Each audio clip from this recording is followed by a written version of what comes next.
नामांकन दाखिल करने के आखिरी दिनों में कांग्रेस पार्टी ने दाहोद पर अपने उम्मीदवार की घोषणा की। दाहोद सीट से कांग्रेस के उम्मीदवार बाबू कटारा ने अपना नामांकन दाखिल किया।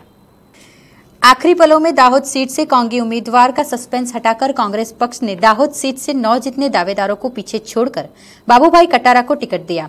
लोकसभा चुनाव में दाहोद सीट पर 2 पक्षों में जमकर मुकाबला होगा।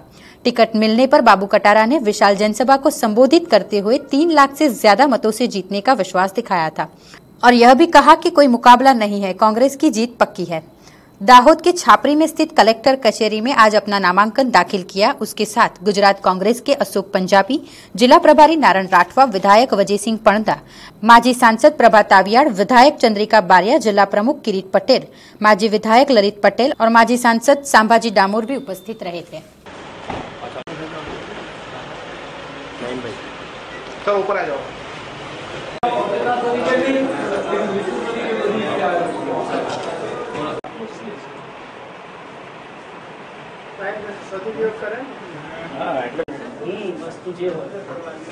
गुरुजी हाथ हाथ बस अभी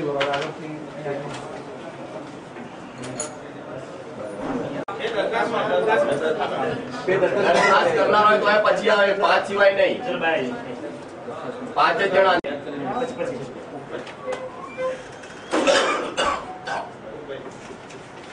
તમારા મને કેટલા રહ્યા 4 2 6 થી કોઈ વાંધો નથી। એ તો પાછી આવવા પડશે ને, પાછળમાં 10 થશે એટલે વારાફરતી આવો, કોઈ વાંધો નથી। હા, એ અલાઉડ છે, પણ એક સાથે એક હશે, પાછે જ આવશે ડમી એના।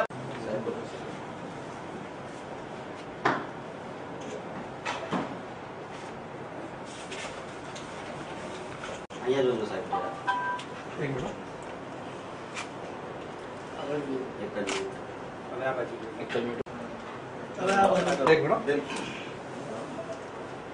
હવે આ બાજુ જોજો।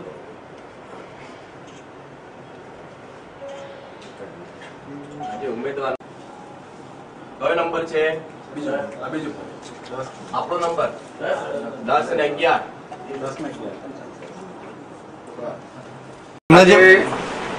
રાષ્ટ્રીય કોંગ્રેસ એ મેન્ડેટ આપ્યું છે અને ફોર્મ ભરવા માટે આવ્યા હતા અને મોટી સંખ્યામાં રેલી કાઢીને ફોર્મ ભર્યું છે અને જે ઉમેદવારો હતા, તમામ ઉમેદવારો સાથે રહીને ફોર્મ ભર્યું છે અને 100% આ વખતે કોંગ્રેસ જીતશે, એમાં કંઈ શંકા કરવા જેવી બાબત નથી।